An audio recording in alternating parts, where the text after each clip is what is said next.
Hello, everyone, and welcome to the One License podcast and streaming license webinar. Very, very happy to be welcoming all of you. We're in Chicago. Hello, special hello to some of our folks over in New Zealand. We heard from some of you just a little bit ago. You are up bright and early for this, so thank you so much for joining us. My name is Brenna Cronin. I'm the general manager of One License, and for those of you who have been on our webinars before, you'll know that we have a general kind of flow through which we work through these. So we give a high-level overview, an educational overview of what the license is that we're offering, some tips and tools for how to work through it, and then we have a Q&A portion.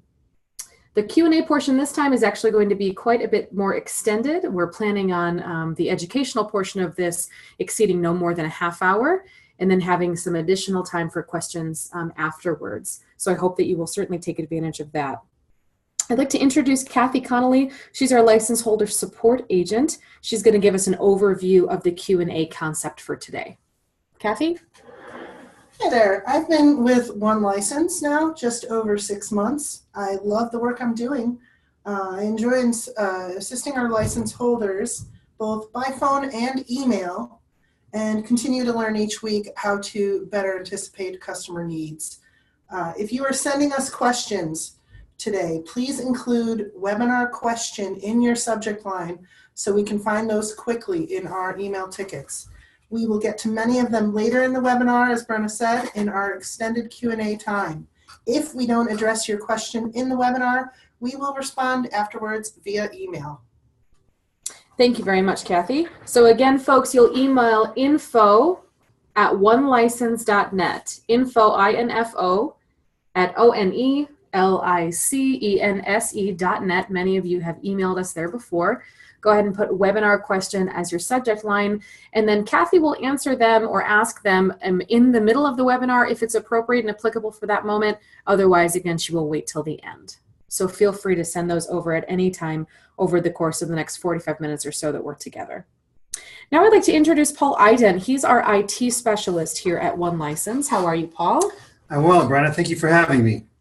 Can you give us a quick kind of overview of the concept of the podcast streaming license, kind of a high-level overview, maybe a conceptual kind of journey of One License in general, as we kind of open up this discussion about the podcast streaming license today?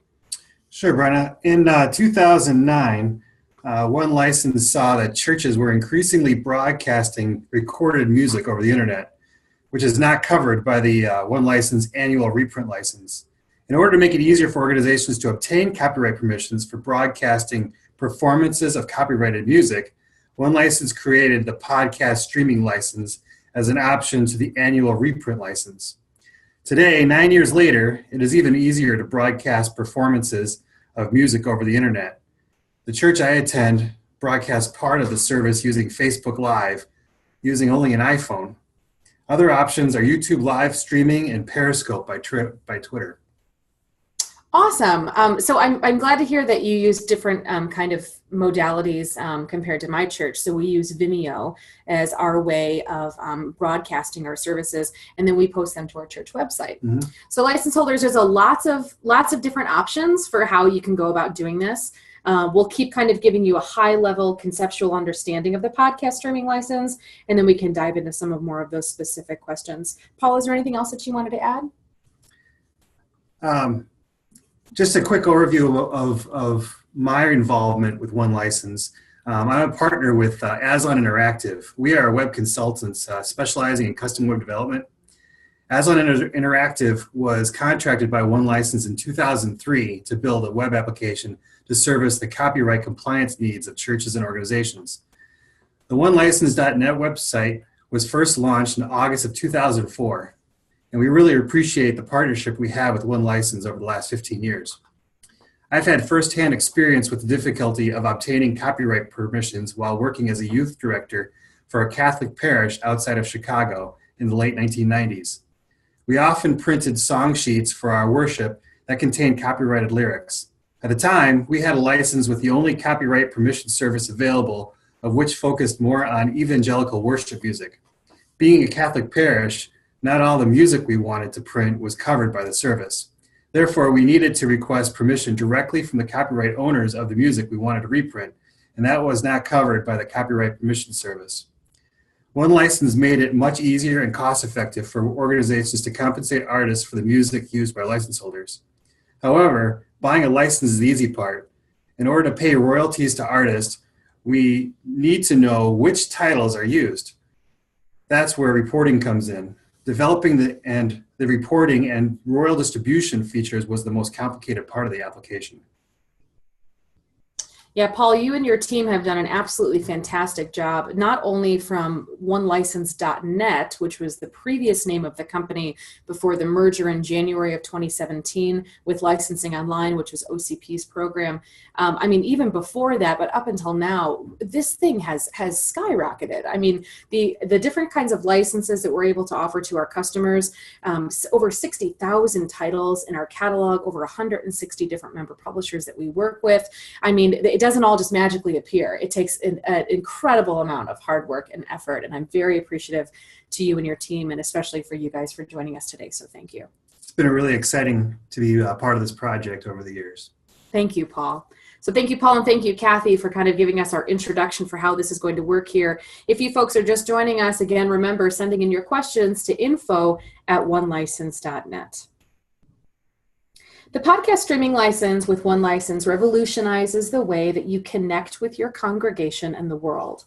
This license not only allows you to record your services containing music for the duration of the license, but also allows you to live stream to members of your congregation who may be traveling, serving in active duty, or are homebound.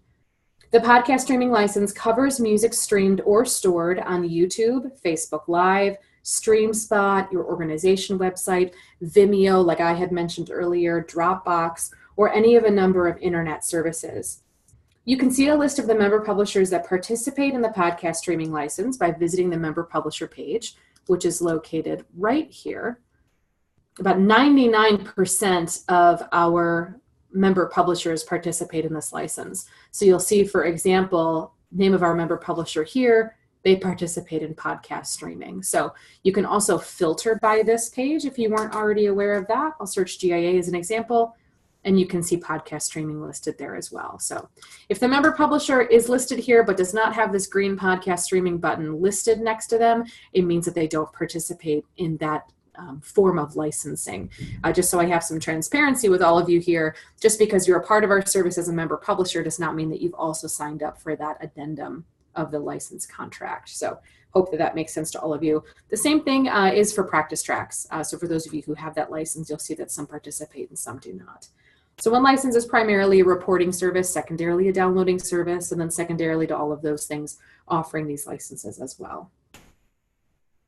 The reporting process for the podcast streaming license varies slightly from your annual reprint license. Under the annual license, you're only required to report what you reprint or project for the congregation. But under the podcast streaming license, we need to know all of the music that you are using in a service, not just the music for the congregation. So I'll repeat that. You may have the pieces that you've reprinted for your congregation in a worship aid, things like mass parts. But if you are podcasting, streaming the service, and you have something like a choral anthem or an instrumental prelude or an instrumental postlude that isn't reprinted in the bulletin or the worship aid, you absolutely certainly must report that usage still. So you'll see an example here. We have the Handbell Musicians of America. They're one of our member publishers. And one of the reasons why they are is because of the podcast streaming license. So if you have a handbell piece that you're using, say you just used one for Easter, of course, that's not going to be reprinted because there are no words to that, right, necessarily for this piece in your worship aid, but you do need to report its use because it's appearing on your stream, on your podcast, on your video, on your Facebook Live, etc. So there is a little bit more effort that goes into the actual reporting. It's incredibly important because not only is the piece being used within your congregation, which is all well and good, you've secured those rights from the publisher already for your instrumentalists, but to then put it out into the internet, out into the world requires a whole separate license, which is what we're talking about today. So again, if you have a prelude piece that was performed by an instrumentalist, a choral anthem, maybe after communion, an organ postlude, maybe a song that was included or sung by the pastor during the sermon or reflection, all of these copyrighted arrangements need to be reported through our service if they're going to be podcast and streamed. Of course, the exception to this are public domain pieces. Public domain is anything that has been written and now the author or composer is passed away for more than 70 years. So the public domain right now in 2018 subtracts 70, and that's usually a pretty good understanding of whether something's in the public domain or not. So these reports allow One License, as Paul was beginning to describe, to distribute royalties to the composers, authors, and publishers of those works. So note that this license is intended to cover music and lyrics. Certain liturgical content like scripture readings require permission directly from the copyright holder of that material. And many of you know that because of the lectionaries that you work with. Some of that may be given gratis permission, but it is something that you do need to check into. So we'll give you an overview of a couple of really different helpful places on the website that you can look for more information. So our blog, news.onelicense.net, I'll go back to the home page here. Really, really helpful resource for all of the webinars, the tutorial videos, the posts that we put up. You'll see that we have our customer survey that was here from earlier last month. We have some webinars that were done at the beginning of the year as well. You can use this search bar in the upper right-hand corner to type in really anything that you're looking to try and find. So maybe you're trying to look for payment information. And here's a whole article dedicated to payment information, whether those are wire transfers, international payments, etc. Maybe you are looking for a tutorial video, and you'll find a series of different posts that include the word tutorial, so you can take a look at how those work. So the search feature is pretty dynamic. What I'll encourage you to type in for this license is the word podcast, and it will pull up for you one of the most widely requested articles that we had before we wrote it. And now that it's up, I can't even begin to tell you how many views we've had on this article.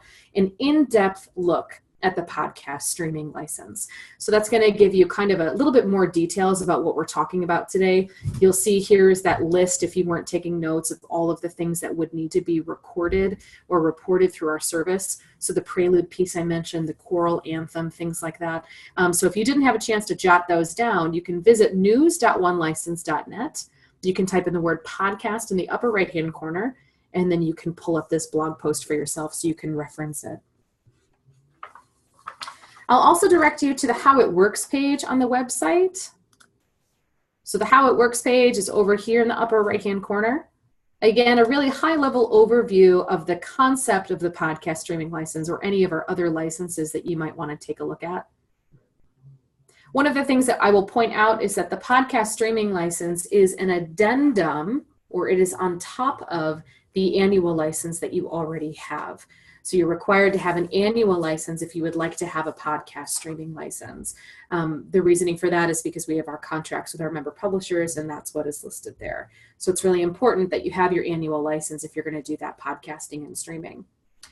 So from my experience, and what it sounds like from Paul's experience too, our churches participate in the podcast streaming license as almost like a way to connect with our members who maybe aren't able to be there for a specific service. Or maybe something happened at 9 o'clock and they attended 11 o'clock, and since we streamed 9 o'clock, they can go back and watch it.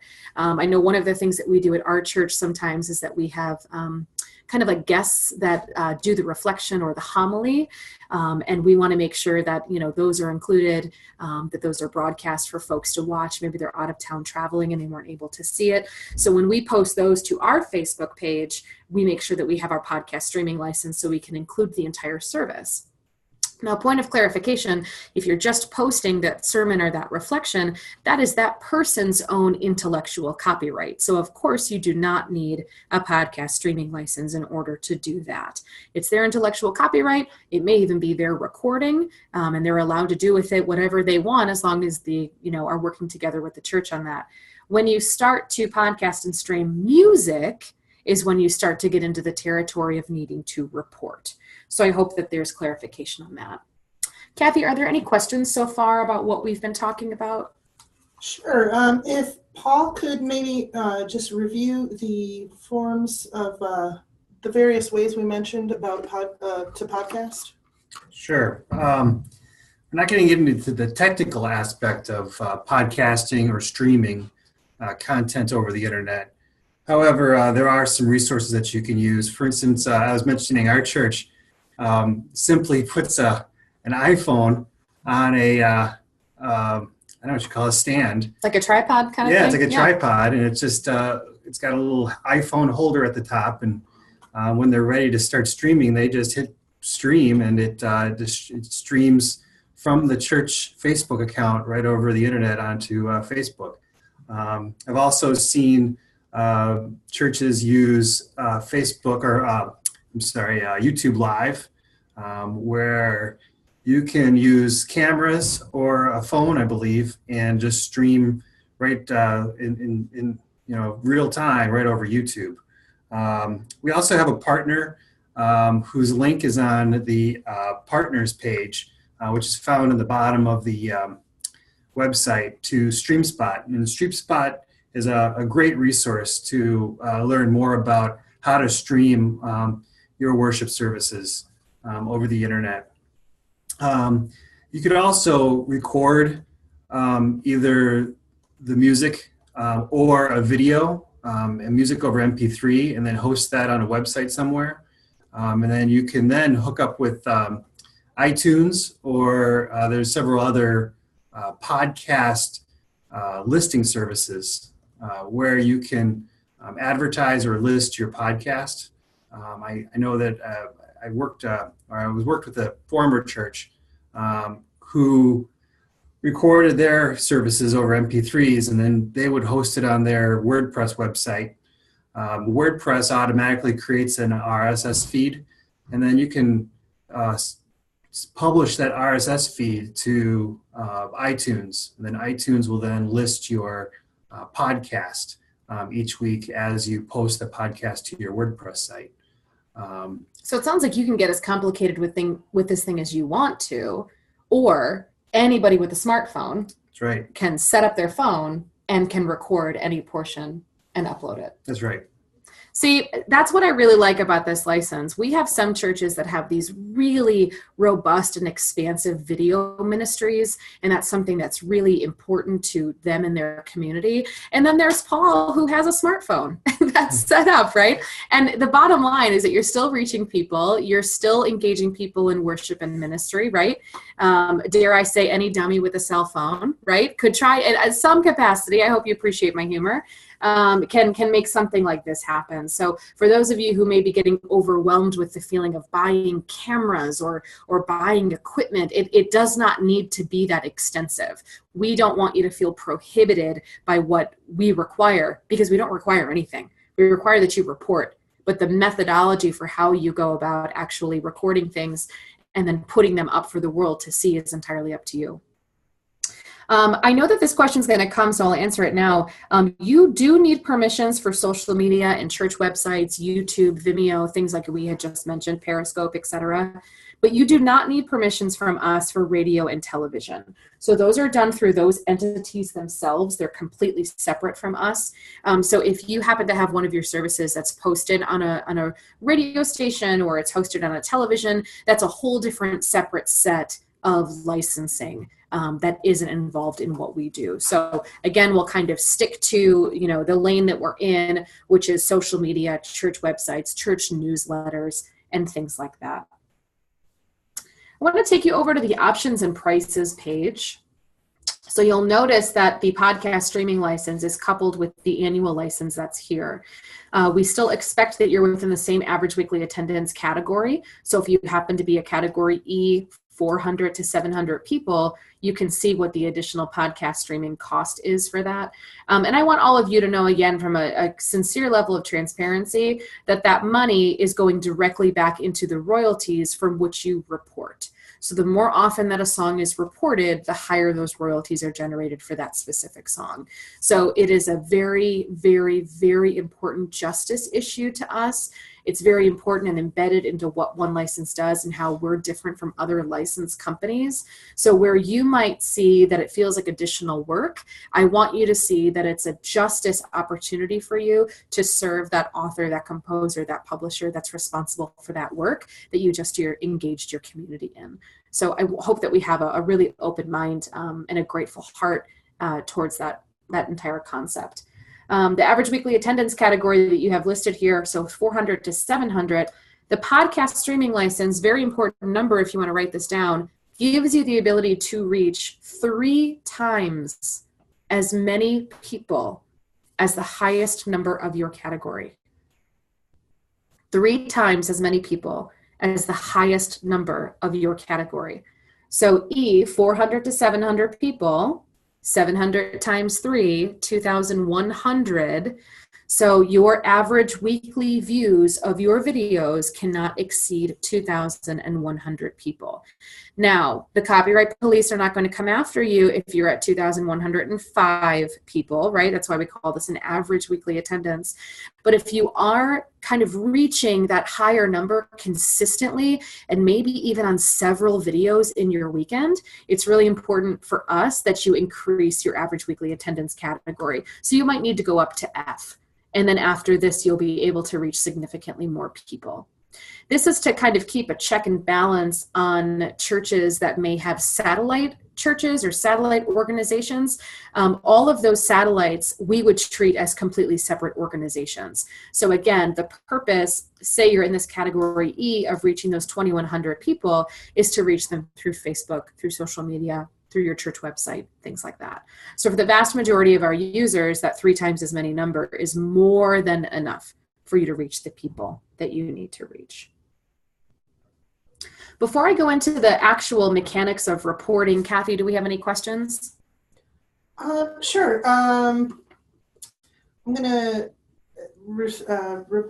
let you know Katrina's question. She was wondering if the music publisher is not listed on One License. Does that mean she has to request direct permission from the publisher in order to stream or podcast it? Yes, absolutely, Katrina. And beyond that, you would also need permission from them to even reprint music at all. So this member publishers page that we have listed here, like I was typing earlier, it filters. So you're able to type in whatever the company it is that you're looking for. I'll list one, for example, Hillsong. As much as we would all love for them to be a part of us, you'll see that nothing comes up when I type in their name, okay? So it's really important that you're searching for this page to see if they're covered first and foremost. And then once you see that they're covered, making sure that you see this green button. So I'm gonna go ahead and log in here.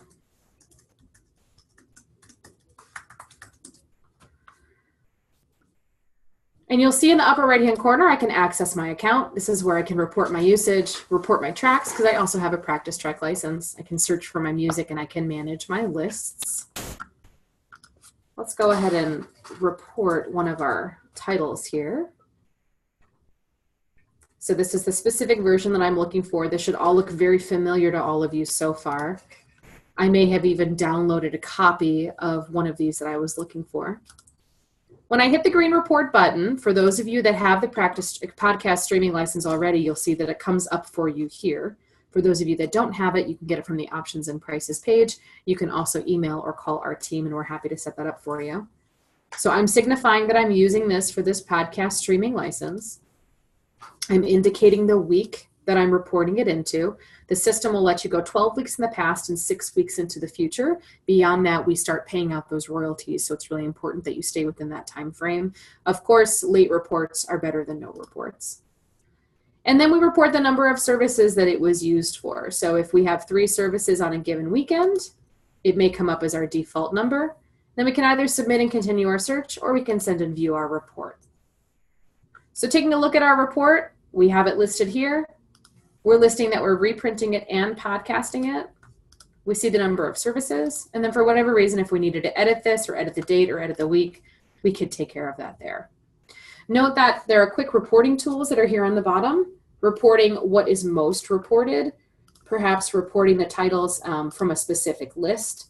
I have my community songbook list that's here. so it will apply the songs that are included. Some of you have supplemental hymnals that you license through our service, so that's a great way to pull those up.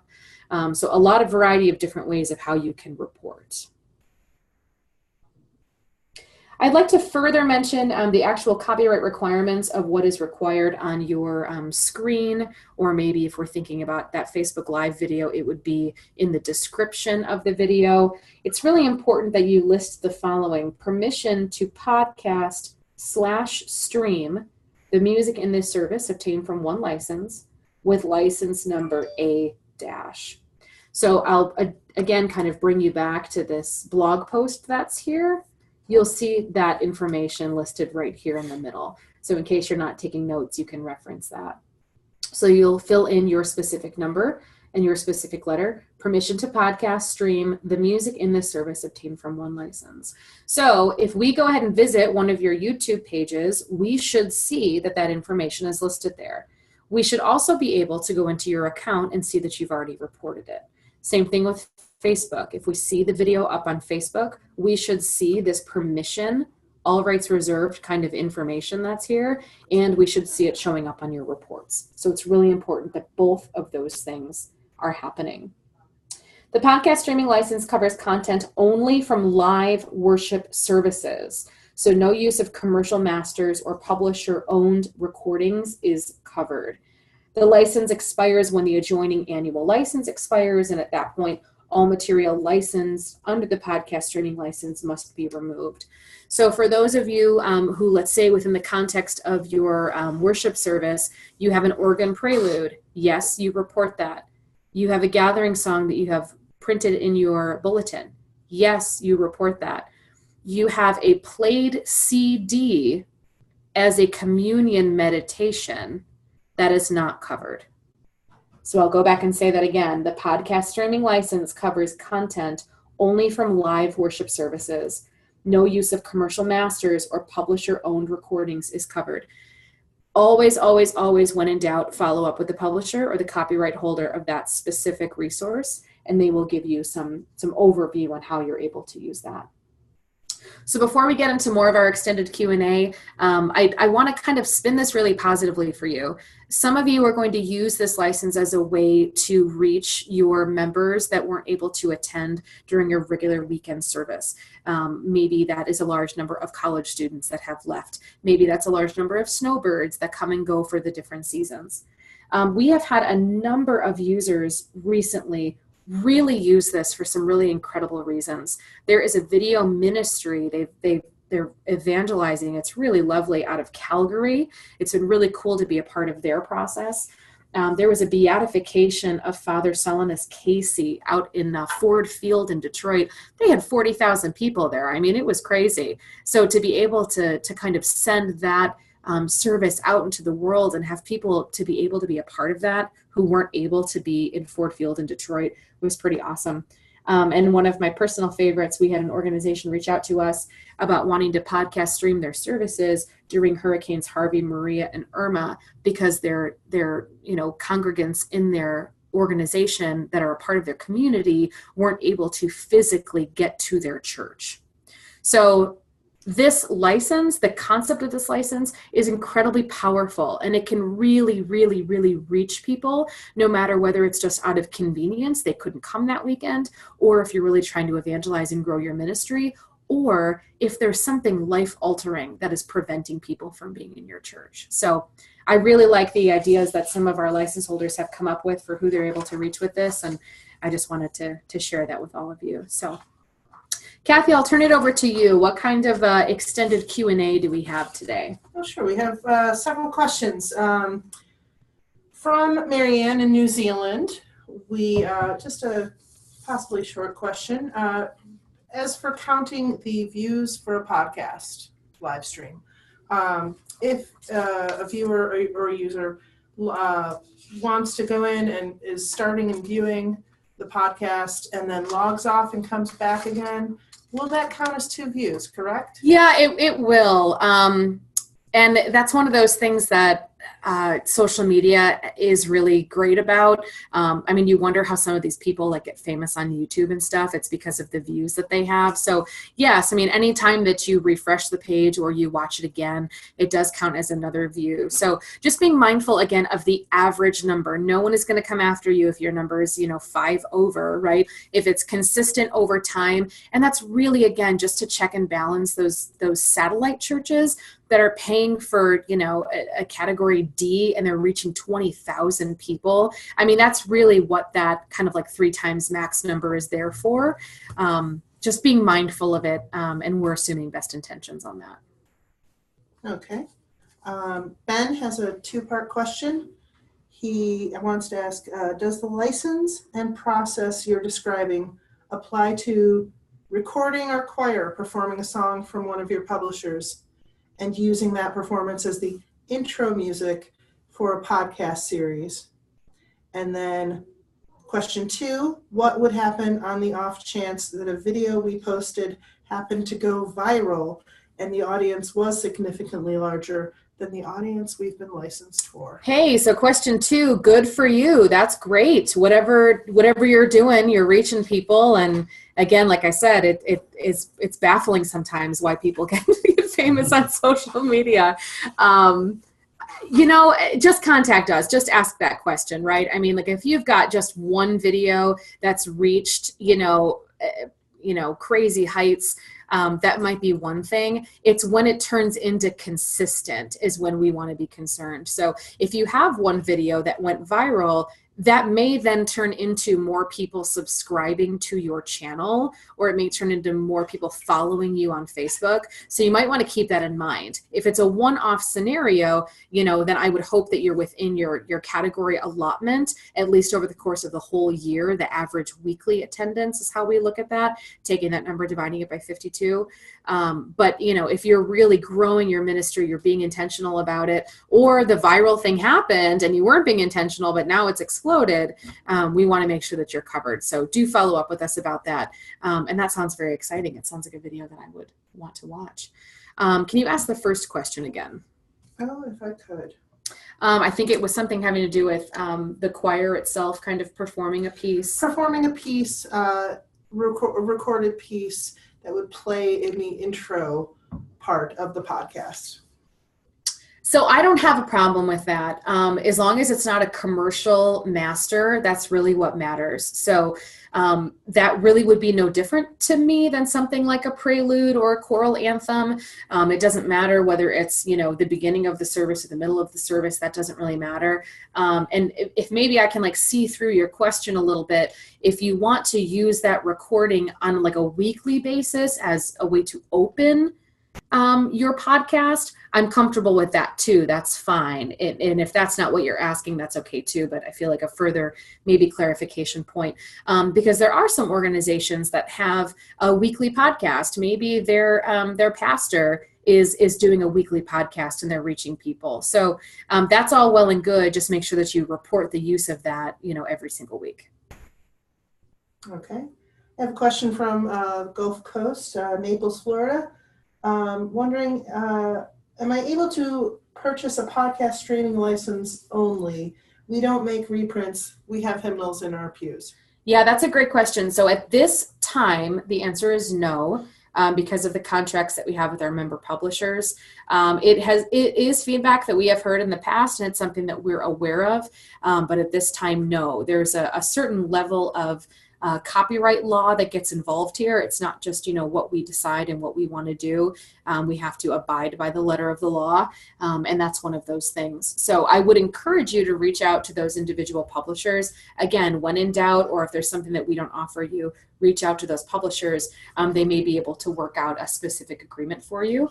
But what I will say is that many of these publishers use us as their licensing agent, and that's why we exist. So I would encourage you to maybe make the annual license a full part of your worship budget. I know many a church editor who will say that worship is the primary reason why we gather, and it needs to be the top point of your budget. So you can quote me on saying that, and you can share that with your treasurer, your finance team. Know that whatever you have in your hymnal, while it may, be a really good fit for your community, I know that, hymnals require a lot of effort to put together and they're a significant investment. Where One License is beneficial in that scenario is that we can offer you music above and beyond what is in that book. So the number of different member publishers that you can reach outside of that book is going to be quite vast. So I would encourage you to have the annual license if it's, a little bit of an extra cost into your worship budget so you can podcast and stream. That's something that I do think would be worth it. So I encourage you to look into that. All right, I have another one. If we could touch on explaining how manual submissions work within the podcast streaming license, because I did have a license holder ask if a manual submission for live stream gets rejected. She's waiting on the submission now. If it gets rejected from a report that she can't access anymore, does that mean the whole stored live stream has to be removed because of that one song? And what if she has additional copyright details? Can she resubmit the manual submission? Yeah, so a couple of questions there. Paul, did you say 2009 is when the podcast streaming license started? That's correct. Yeah, so it came quite a bit after. I mean, it's been almost 10 years at this point, but it came quite a bit after the concept of the reprint license. So the member publishers that we have had since the founding of the company, at that time, they were only uploading the pieces for congregational reprint. So whether that was just the title itself or whether that was a title and a download, that's the only thing that was available. So this podcast streaming license is really something, I mean, I know it's 10 years, but that's still relatively new. So after, a certain amount of time, you'd hope that there would be a lot of titles in there, but yes, you may have to submit some manual submissions. So I'm going back to this list of member publishers. I'm thinking of, again, the Handbell Musicians of America is a really great example of this. They might not have every single piece that they've ever, published inside of our database. So you may have to manually submit that you want to use one of their pieces. If they accept it, and they should, because again, they're a member publisher with us. So it's, in a way, it's kind of a no questions asked kind of scenario. The only reason why they would reject it, for example, maybe you had the wrong publisher listed, maybe the copyright information since its publishing has changed. We find that out a lot. We'll have a customer reference, this is in this hymnal, it's this page number, and the copyright information is 40 years old. Well, it's entirely possible that the copyright information has changed since then. So Google hymnary.org, those are both really great resources for up-to-date information. But going back to this manual submissions concept, if they reject it, they rejected it for a reason. They should give you a reason. Again, manual submissions are what our member publishers review.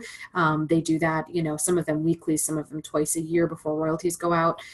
So it's possible that you may have to wait a little bit for a response to those. But yes, it is possible that you have to submit those manual submissions. It's also possible, that they could be rejected. If it is rejected, then I would encourage you to do one of two things. The first one would be if you have the ability to edit a video, so something like iMovie, if you use an Apple computer, you're able to edit out that piece of the service. I know that might feel a little awkward or clunky, or there might be a delay in the video or something like that. But either way, unless you've obtained copyright permission, you don't have permission to use it. And that's just what it is at the end of the day. You could also take down the entire service, but this is one of those things that I would encourage you to be proactive about, getting the permission ahead of time, which I understand that you're probably trying to do with the manual submission. But if in fact they do come back to you and say no, then you either need to edit out that specific piece or you need to take down the video altogether. I'll let you decide which is the best fit for you. Okay. Alrighty, so if there are any more questions, go ahead and send them in to us. Again, info@onelicense.net. As we kind of start to wrap up here, Paul, do you have any other thoughts? Any other, what are some of the best practices that you've found that your church was able to kind of take advantage of this with? Have you seen a growth in your ministry? Have you seen a growth in your congregation? I know that that's something that we've definitely seen. Yeah, that's great. I do know that our church has reached more people than they would geographically because of the podcasting or the streaming over Facebook, and that's increased their ministry to people during the worship, and also during it also extends to the sermon part of the service as well.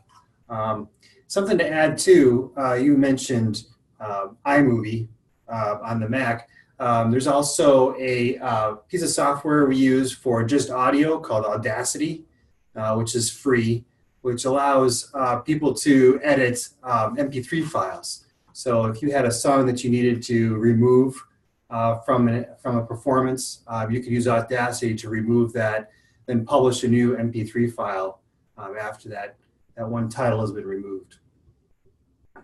Yeah, that's really helpful. I mean, really, the sky's the limit with this thing. We try to give you a really kind of basic structure. Please report to us what you use and make sure it is what we cover. But beyond that, I mean, it's up to you. It's up to you, as the organization liaison or the music minister or the secretary or the director of liturgy or whatever of the 15 different hats all of you lovely people wear every day, right? It's up to you for who you want to reach and who you want to connect with. We're here to provide the structure, but beyond that, we wish you well and want you to take off with it. So kind of in summary here, and then we'll check, back in with Kathy to make sure that there aren't any unanswered questions. Visit the How It Works page under the podcast streaming license tab to review some of the things that we went over there, especially if you need, that copyright permission line. Also take a look, news.onelicense.net is our blog. Search in the upper right-hand corner for the word podcast. And then that's going to pull up this article for you that we published back in November. So you could take a look at that. And then always you can send us an email, info@onelicense.net, or give us a call, and we're happy to help answer any questions for you. For some of you, you've been going really strong and doing this for a while. We love seeing your reports come in. It's so awesome to see the number of people that you're reaching. And for those of you, I mean, you might not even have a podcast streaming license and you're just kind of tuning in with us today to see if this would be a good fit for you. So I hope we were able to answer your questions. Kathy, is there anyone else lingering out there? We have Ryan at St. Thomas More wondering what to do if using a song that is from a more current artist, not necessarily in the church music scene, that does not have a publisher to speak of. So they themselves would then be considered an independent copyright holder. So kind of like we were talking about earlier, if you have a guest who comes in and does your reflection or your sermon, it's their intellectual copyright. So until they're working with a publisher, that is their intellectual copyright. And we could go into a whole other tangent about intellectual copyright. But the piece itself, you would have to license through them. So that might be, gratis, free permission if they want the exposure, or they might, charge you a fee for it. But if they're not a member publisher with us, we encourage you to reach out to them and find out what their policies are. Okay. Well, we're all set for today, folks. Thank you so much for joining us. We will have a recording of this up on the blog. You'll also see it posted in the main newsletter as well. So if there's anybody that you wanted to share this with today. Again, Brenna Cronin, I'm the general manager. I'm so very appreciative of all that you do to not only serve your communities, but also to take care of the justice piece of this for our composers and our authors. So it is a pleasure to do ministry with you. And from Chicago, we're signing off. Thank you so much for joining us. Bye. Bye.